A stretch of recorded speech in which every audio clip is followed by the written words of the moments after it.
ಎಲ್ರಿಗೂ ನಮಸ್ಕಾರ. ಇವತ್ತು ನಾವೊಂದು ಮುಖ್ಯವಾದ ವಿಷಯದ ಬಗ್ಗೆ ವಿಚಾರ ಮಾಡ್ತಾ ಇದ್ದೇವೆ. ಕಾಡು, ನಾಡು, ಜೀವನದ ಬಗ್ಗೆ. ಕಾಡು ಅಂದರೆ ಬರೀ ಮರ ಗಿಡಗಳಲ್ಲ, ಒಂದು ಲಿವಿಂಗ್ ಎಕೋಸಿಸ್ಟಮು. ಅಲ್ಲಿ ಸಾವಿರಾರಲ್ಲ ಲಕ್ಷಾಂತರ ಜೀವರಾಶಿಗಳೊಂದು ಕಡೆ ಇರುತ್ತೆ. ಗಿಡ, ಮರ, ಬಳ್ಳಿ, ಪಕ್ಷಿ, ಪ್ರಾಣಿ, ನಮಗೆ ಕಣ್ಣಿಗೆ ಕಾಣದೇ ಇರತಕ್ಕಂಥ ಸಾಕಷ್ಟು ಜೀವರಾಶಿಗಳು ಕಾಡಲ್ಲಿರುತ್ತೆ. ಈ ಥರನಾದ ಬಯೋಡೈವರ್ಸಿಟಿ ಜೀವರಾಶಿಗಳು ಇರೋದ್ರಿಂದನೇ ಜೀವ ಭೂಮಿ ಮೇಲೆ ಇರಲಿಕ್ಕೆ ಸಾಧ್ಯ ಆಗುತ್ತೆ.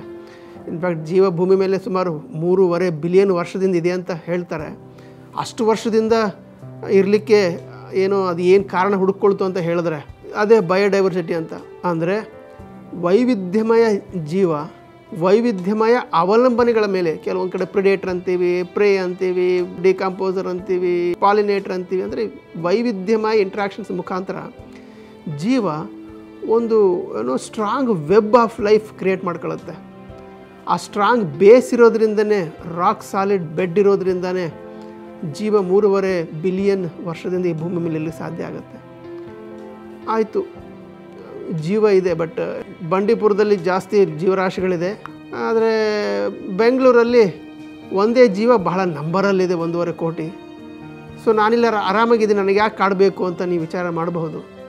ಕಾಡು ಆರೋಗ್ಯಮಯವಾಗಿದ್ದರೆ ಬೆಂಗಳೂರಲ್ಲಿ ವಾಸಿಸ್ತಕ್ಕಂಥ ನಾವು ಆರೋಗ್ಯಮಯವಾಗಿರ್ಲಿಕ್ಕೆ ಸಾಧ್ಯ ಆಗುತ್ತೆ. ನೀವು ಕೇಳ್ಬೋದು, ಅದು ಹೇಗಪ್ಪ ಅಂತ. ಸಿಂಪಲ್ ನೋಡಿ, ಮನುಷ್ಯನಿಗೆ ಬಿಗ್ಗೆಸ್ಟ್ ಥ್ರೆಟ್ ಏನು? ಡಿಸೀಸಸ್ಸು. ನಿಮಗೆಲ್ಲ ಗೊತ್ತಿರಬಹುದು, ಮನುಕುಲಕ್ಕೆ ಬಹಳ ಥ್ರೆಟ್ ಮಾಡಿದಂಥ ಡಿಸೀಸಸ್ ಭಾಳ ಇದೆ. ಅದರಲ್ಲಿ ಮಲೇರಿಯಾ ಒಂದು. ಎಷ್ಟೊಂದು ಪ್ರಾಣನ ಅದು ತೊಗೊಂಡಿದೆ ಅಂತ ಹೇಳಿದ್ರೆ ನಾವೆಲ್ಲ ಯುದ್ಧಗಳು, ಫ್ಯಾಮೈನ್ಸ್ ಎಲ್ಲ ಸೇರಿಸಿದ್ರು ಅಷ್ಟಾಗಲಿಕ್ಕಿಲ್ಲ. ಅಂಥ ಮಲೇರಿಯಾ ರೋಗಕ್ಕೆ ಮದ್ದೇನು? ನಾವೆಲ್ಲ ಕ್ವಿನೈನ್ ಟ್ಯಾಬ್ಲೆಟ್ ಅಂತ ಹೇಳ್ತೀವಿ. ಬಟ್ ನಾನು ಮತ್ತೆ ಕೇಳ್ತೀನಿ, ಕ್ವಿನೈನ್ ಟ್ಯಾಬ್ಲೆಟ್ ಎಲ್ಲಿಂದ ಬಂತು? ಅದು ಸಿಂಕೋನಾ ಅಂತ ಕಾಡಲಿರ್ತಕ್ಕಂಥ ಒಂದು ಮರದ ತೊಗಟೆಯಿಂದ ಬಂತು. ಆ ಮರದ ತೊಗಟೆನೇ ಇಲ್ಲದೆ ಹೋಗಿದ್ದರೆ, ಸಿಂಕೋನಾ ಇಲ್ಲದೆ ಹೋಗಿದ್ದರೆ ನಮಗೆ ಕ್ವಿನೈನ್ ಟ್ಯಾಬ್ಲೆಟೇ ಬರ್ತಾ ಇರಲಿಲ್ಲ ಮತ್ತು ನಾವು ಮಲೇರಿಯಾದಿಂದ ಮುಕ್ತ ಆಗಲಿಕ್ಕೆ ಸಾಧ್ಯ ಆಗ್ತಿರಲಿಲ್ಲ. ಇದು ಒಂದು ಎಕ್ಸಾಂಪಲ್ಲು. ಹಾಗೆಯೇ ನಾವು ಸುಮ್ಮನೆ ನೋಡಿದ್ರೆ ಇವತ್ತು ಲ್ಯುಕೇಮಿಯಾ ಡಿಸೀಸಸ್ಗೆ ವಿನ್ಕ್ರಸ್ಟೈನ್ ಅಂತ ಒಂದು ಮೆಡಿಸಿನ್ ಯೂಸ್ ಮಾಡ್ತೀವಿ. ಅದಿಲ್ಲಿಂದ ಬಂತು? ಪೆರಿವಿಂಕಲ್ ಅಂತ ಒಂದು ಸಸ್ಯ ರಾಶಿಯಿಂದ ಬಂತು. ದಿನ ಬೆಳಗಾದ್ರೆ ಜನ ತಗೊಳ್ಕೊಳ್ತಕ್ಕಂಥ ಪೇಯ್ನ್ ಕಿಲ್ಲರು ಎಲ್ಲಿಂದ ಬಂತು? ಅದು ಒಂದು ಮರದಿಂದ ಬಂತು. ಸುಮ್ಮನೆ ನೀವು ಗೂಗಲ್ ಮಾಡಿ, nearly 25% of modern medicines are derived from forest. ಅಂದರೆ ನಾವು ಕಾಡನ್ನು ಕೇರ್ ಮಾಡದೇ ಇದ್ದರೂ ಕಾಡು ನಾವು ಆರೋಗ್ಯವಾಗಿರ್ಬೇಕಂತ ಹೇಳಿಬಿಟ್ಟು, ಬಿಕಾಸ್ ನಾವು ಸಹ ಕಾಡಿನ ಜೀವರಾಶಿ ಒಂದು ಭಾಗ.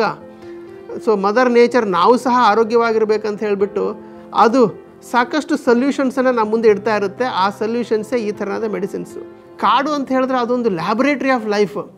ಅಲ್ಲಿ ಪ್ರತಿ ದಿನ ಎವಲ್ಯೂಷನ್ ಅನ್ನೋ ವಿಧಾನದಲ್ಲಿ ಜೀವ ಡೆವಲಪ್ ಆಗ್ತಾ ಇರುತ್ತೆ. ನಿಮ್ದು ಹೆಂಗೆ ಮೊಬೈಲ್ ಫೋನು ತಿಂಗಳಿಗೊಂದ್ಸಲ ಅಪ್ಗ್ರೇಡ್ ಹೆಂಗೆ ಮಾಡ್ಕೊಳ್ತಾ ಇರ್ತೀರಿ, ಹಾಗೆ ಕಾಡಲ್ಲಿ ಎವಲ್ಯೂಷನ್ ಮುಖಾಂತರ ಲೈಫ್ ಅಪ್ಗ್ರೇಡ್ ಮಾಡ್ತಾ ಇರುತ್ತೆ in the form of evolution and another formula called survival of the fittest.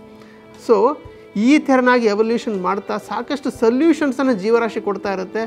ನಾವು ಜೀವರಾಶಿ ಒಂದು ಭಾಗ ಆಗಿರೋದ್ರಿಂದ ನಮಗೂ ಸಹ ಸೊಲ್ಯೂಷನ್ ಕೊಡ್ತಾ ಇರುತ್ತೆ.